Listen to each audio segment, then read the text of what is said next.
Good afternoon, everyone. Thank you so much for being here today.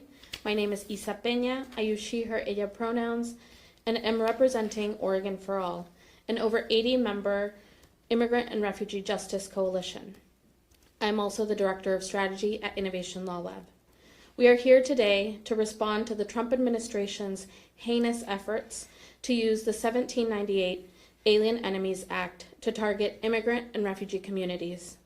I will make brief remarks, then turn it over to Sandy Chung of the ACLU of Oregon, who will provide a legal analysis of why we must stop the administration from using this law. We will close with Portland City Councilor Tiffany Koyama Lane, who is the granddaughter of Japanese Americans who were imprisoned during World War II under the Alien Enemies Act. We will then open it up for questions from members of the media.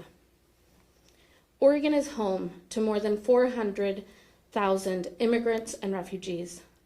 We make this state strong and beautiful and are critical to our state's shared prosperity. Diversity is one of America's greatest strengths, and America's openness to people from all over the world is essential to our identity as a nation. As Oregonians, we reject the Trump administration's harmful and hateful efforts to divide Oregon communities with lies that scapegoat immigrant communities. All Oregonians should be alarmed that the Trump administration invoked the 1798 Alien Enemies Act because it marks a dangerous escalation in an attack on all of our fundamental freedoms. History has shown that when our government used the 1798 Alien Enemies Act, it led to grave human rights violations. This law has been used to target people based on their race and ethnicity. As Oregonians, including immigrant Oregonians, we deserve to feel safe, secure, and protected.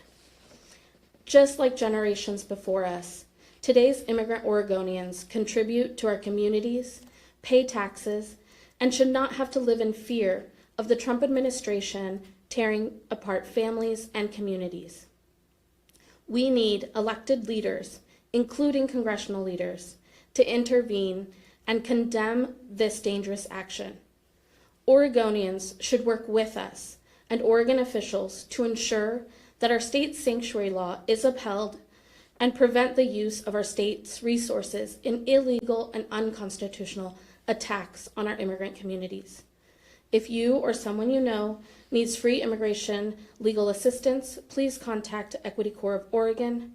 Now my colleague Sandy Chung of the ACLU of Oregon.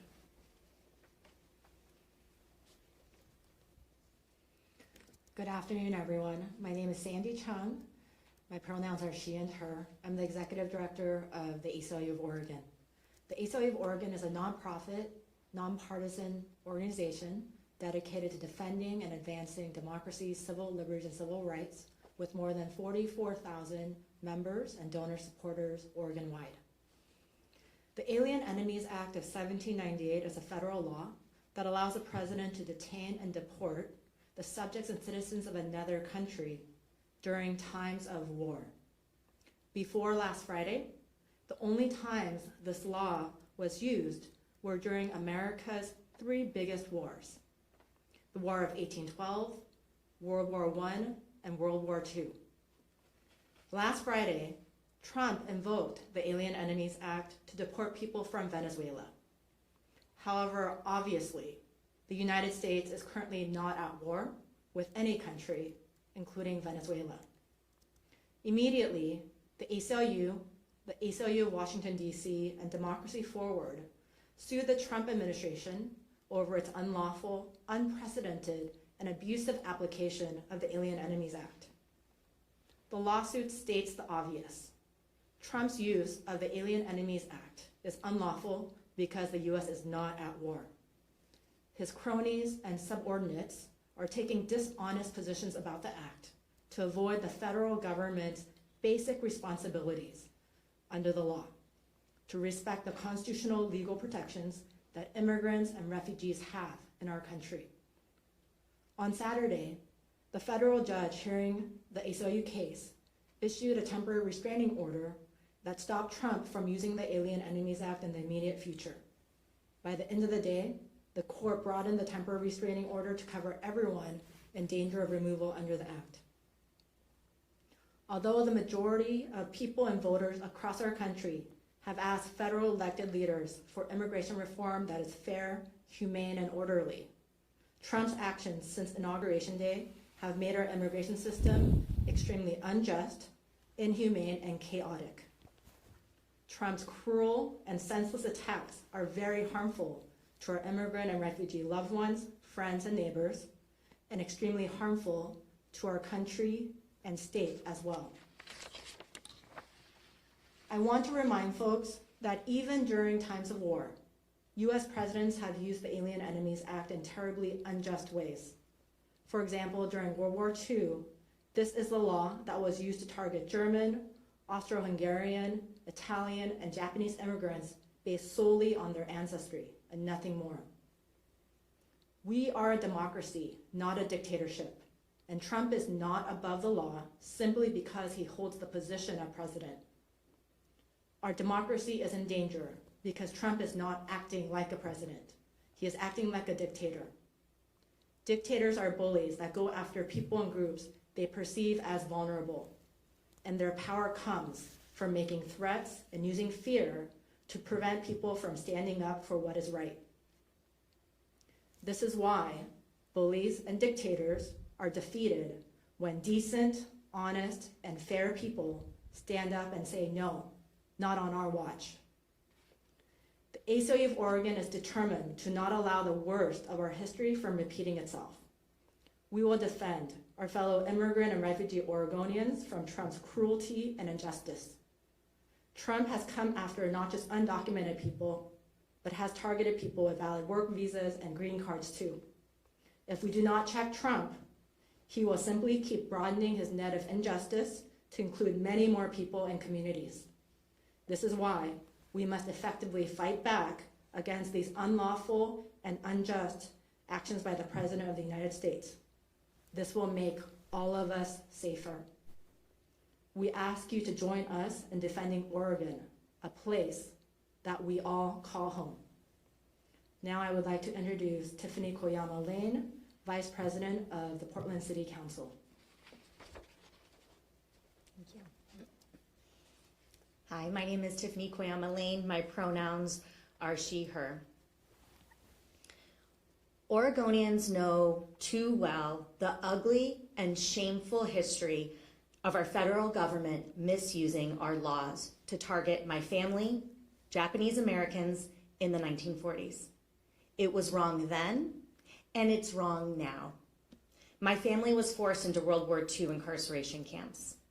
My Japanese American grandparents, Grandma Aiko and Grandpa Ray, were just high schoolers when Executive Order 9066 forcibly removed and incarcerated them along with over 125,000 Japanese Americans. The US government used wartime fear and racism to turn an entire group of people into enemies. My family was sent to Topaz, Utah, and Gila River, Arizona. The Koyama side of my family were farmers. They had their farmland, their livelihoods, and their dignity stolen from them.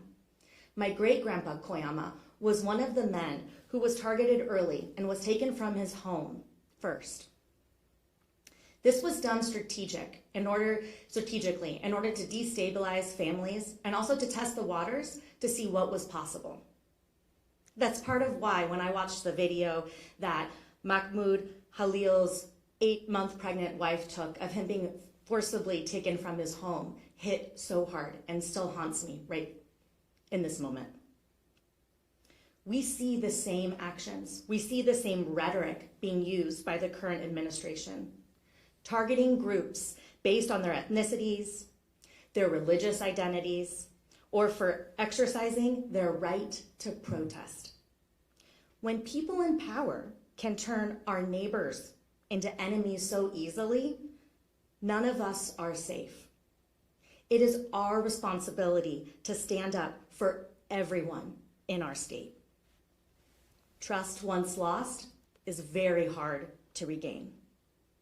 Dignity, once stolen, is very hard to rebuild. Like other families who have been the targets of fear-based, immoral laws, this family trauma still echoes in my life and the lives of my children. I remember my grandma Aiko when she was in her late 80s, when she would talk about being a teenager and being forced to use toilets and showers without any stalls or dividers. I could see it in her body, how much she held that shame. Through all this generational pain, we still love our home. Oregon is our home. I'm proud to stand before you today, not only as the first Asian American woman and Japanese American woman, Yonsei, to be elected to Portland City Council, but also as my grandparents' grandchild. I'm proud to stand with all of you right now. We're in Japantown, Nihonmachi. This once was a thriving Nihonmachi. We're just a few blocks from the Japanese American Historical Plaza in Tom McCall waterfront. And we're on the cusp of cherry blossom season. That plaza, just a few blocks from here, was created as a reminder of how the rights of my family and other Japanese Americans were denied during World War II. The last time this act was invoked. When you bring your families right down here to the waterfront, under the flowering cherry blossoms this month, please also take a moment to read the engraved stones. There are beautiful poems there to remind us of this shameful history that should not be forgotten and cannot be repeated. Dignity is a fundamental human right. By standing in solidarity against the actions of the Trump administration's attempted use of the Alien Enemies Act, we show that all Oregonians, including immigrant Oregonians, deserve to be treated with dignity and respect.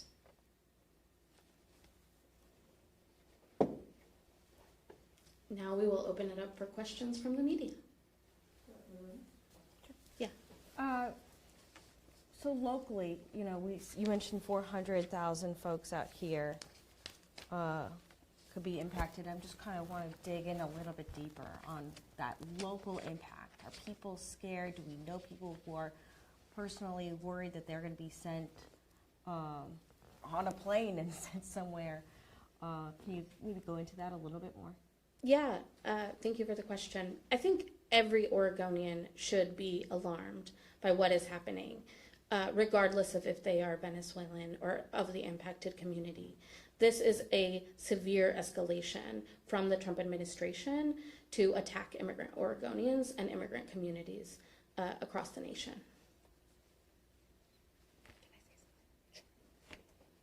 Along with being a city councilor and the council vice president, I've also been a public school teacher for 16 years.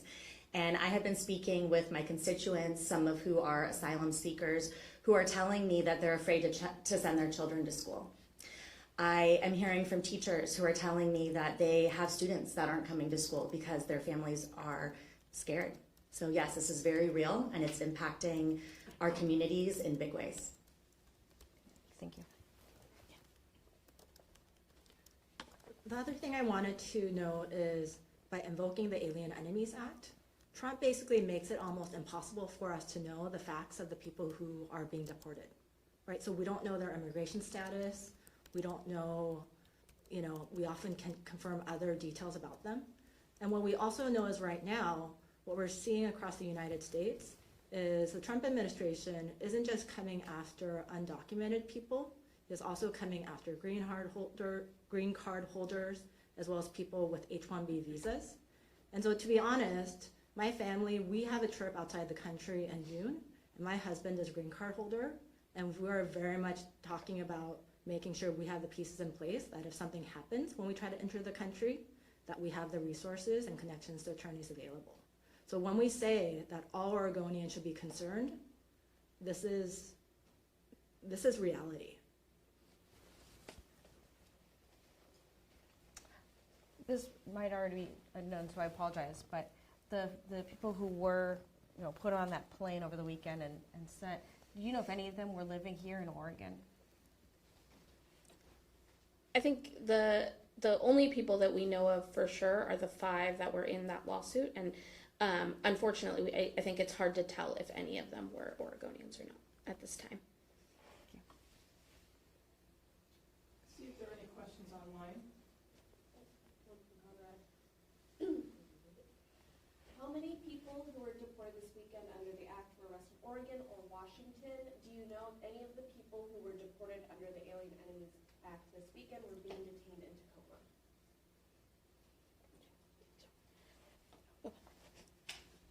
Again, the danger of this act is we have not been able to confirm any of this information. We simply do not know.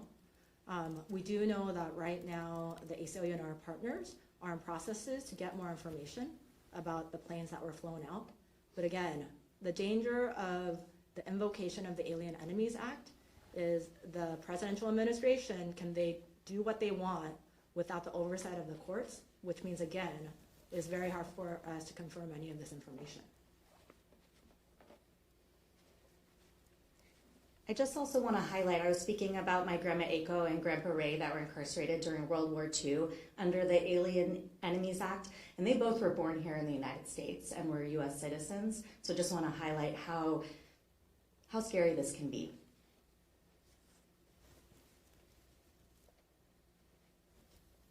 Any other questions? Just want to make sure there's no questions left online. Any more for you? I'm good, thank you.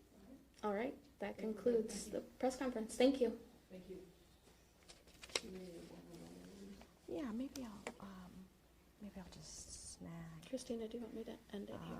Tiffany and Sandy maybe. Just probably pretty much the same things they said, but something